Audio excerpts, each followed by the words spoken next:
Would you now spend a moment on the elevator pitch? Because that's typically Yeah. one of the sort of first type of questions that comes up. It's never quite as blunt as "Tell me a bit about yourself," but there's usually a sort of question a bit like that, where you have the floor.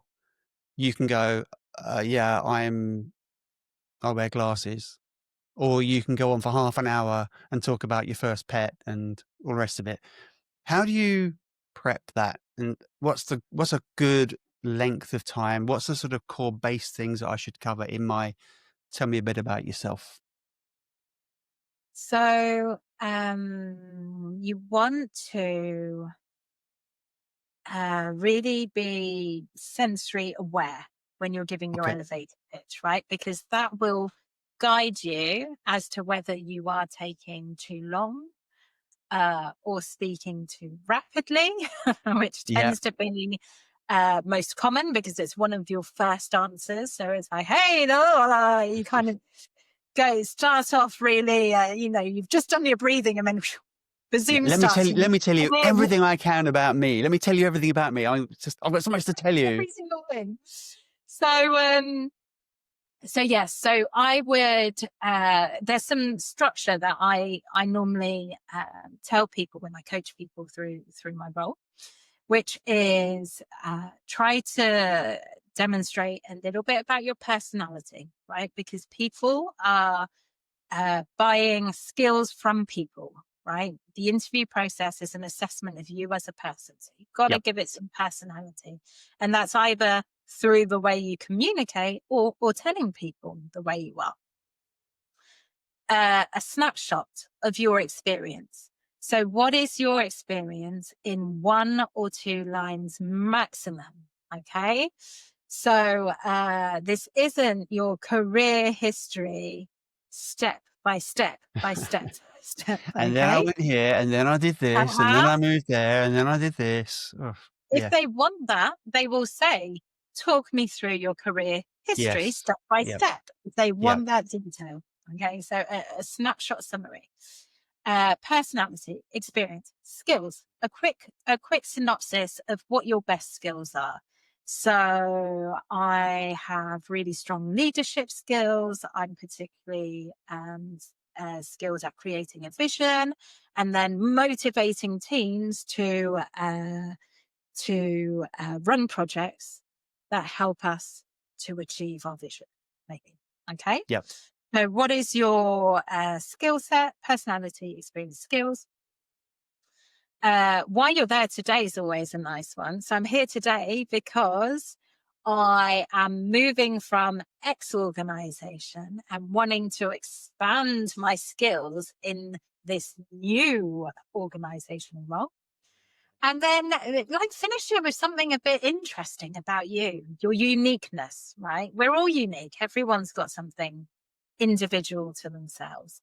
So, finding your special sauce, what makes you unique, and just giving a little bit of a hint of that in your elevator pitch will hopefully hook them in and to have a, to ask about it later or to have a bit of that back and forth, go back. Oh, I didn't realize you won an award for being a female technologist in that organization. That's really impressive. What kind of projects did you display to do that? Or give someone a stepping stone to then continue the conversation. Yeah, I always think of my elevator pitch as almost a skimming stone across the water. Yeah, there's loads of stuff in that Mm. water, but I just like let it bounce 3 times, and then they can ask me a bit more about, "Well, tell me a bit more about that bounce. What was that all about?" Yeah. Yeah, I wouldn't do more than 5 bounces. If we're talking about Yeah, it in bounces, yeah, I wouldn't do more than 5, and I would yeah. keep them kind of light and airy. Do you Yes, know yeah, what I yeah, mean? yeah, Versus detailed. At the moment, you wanna, talk at a very global high level, and not drill into the detail yet, because this is the yeah, warm up. It's the yeah, conversation. You've got yeah, enough time to dig into the detail afterwards. yeah. Yeah, mine tends to be along the lines of, I was an engineer, then I became a manager, and now I'm a leader. It's that level of real high level detail. And then if they want to know a bit more about my management, they can ask me about that. And if you're the world champion stone skimmer and you can get 30 bounces, that's not your permission to do 30 bits of your career, right? You've got to keep it brief. And storytelling. We talked about this before when you were with us. But maybe we can just touch on that again, because storytelling is really important when you're building up that relationship, whether it's in a date or whether it's in a interview. Yeah. Yeah. So storytelling is powerful because it's a good way of you being able to describe yourself or give yourself to that other person. You start an interview with a blank canvas, right? And everything we say in this tennis game back and forth between each other is adding a picture to that canvas. So you will have a picture of me in the middle. You'll now have a few people from different countries around me, right? And then you'll have communication skills around another area. And you might have, I talked about hiring and partnerships. So you might have a few symbols that describe that. But we are building through our conversation, we are building a picture of each other. And I flip it to we are building a picture of each other versus I'm helping you create a painting or a picture. Because again, you've got to get this interview to be a two-way street, right? Whilst you are creating that picture, and your picture might be more elaborate and more in depth than theirs, everything they say to you also creates a picture of them in your representation, right? So if we go back to that person who's asking very, very structured questions and doesn't like to deviate from Mm-hmm. their question list, well, you're going to paint a picture of that. You're going to say either this is a very structured environment or they are very structured, and that will create a picture. And then the way they ask you about a challenge or a difficulty, are they asking about it in a very pushy, kind of test you way? Are they asking you in a very supportive, Mm-hmm. collaborative, soft way? Either way, there's no good or bad. It just creates a picture and a representation of them.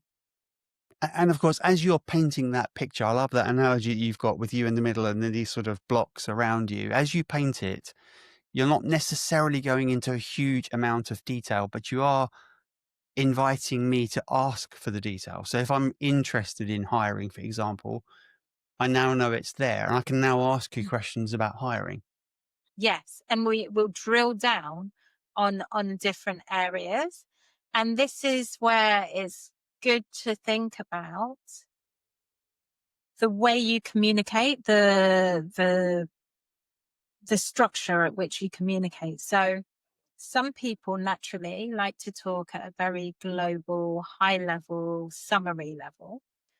And some people really like to be very, very detailed. Um, and in your rapport building, right at the top of the call, within, I would say, the first 5 minutes, you want to be assessing, does this person like talking very Mm-hmm. global Mm-hmm. and structured and high level, or do they like a lot of detail and structure? Because if they like a lot of detail and structure, and I'm talking at a global level, my answers will come across to them as uh,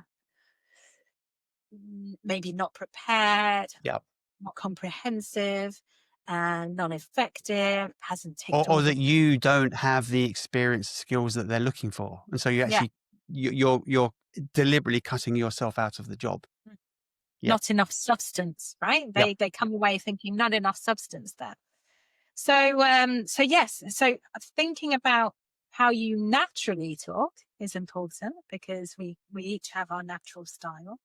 And then thinking about what the audience likes in terms of how they like to communicate, and then finding that midway point is very important.